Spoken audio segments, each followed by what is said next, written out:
খোকা, তুই কোথায় যাচ্ছিস বাবা? কোথায় যাচ্ছিস আমাকে ছেড়ে? একবার বিদায় দে মা, ঘুরে আসি। একবার বিদায় দে মা, ঘুরে আসি। হাসি হাসি করব ফাঁসি, একজন ভারতীয় বাঙালি, ভারতবাসীর গর্ব এই মহান মানুষটি। হাসি হাসি একবার বিদায় দে। ভারতের প্রতিটি বিন্দুতে বিদ্যমান এই সাহসী যোদ্ধার সাহসিকতা। একজন বিখ্যাত ব্রিটিশ বিরোধী স্বাধীনতা সংগ্রামী, মাত্র 18 বছর বয়সে হাসতে হাসতে মৃত্যুকে বরণ করে নিয়েছিলেন। অপরাধ ছিল ভুলবশত দুজন ব্রিটিশ মহিলাকে বোমা মেরে হত্যা করা। উদ্দেশ্য ছিল অত্যাচারী কিংসফোর্ড সাহেবকে হত্যা করা।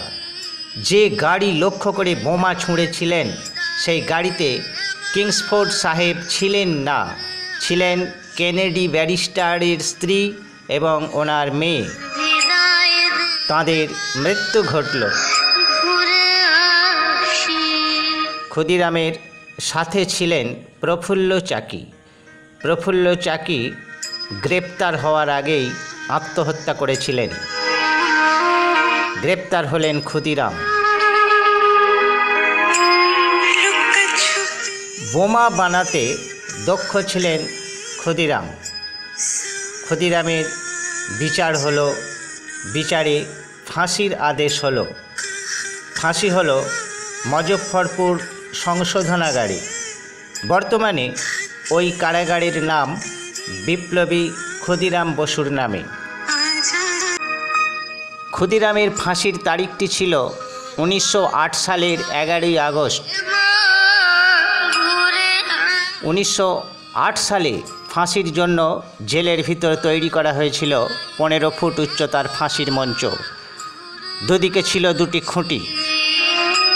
ফাঁসির আগে ক্ষুদিরাম জল্লাদকে প্রশ্ন করেছিলেন, ফাঁসির দড়িতে মোম দেওয়া থাকে কেন? এটাই ছিল বীর শহীদের জীবনের শেষ কথা।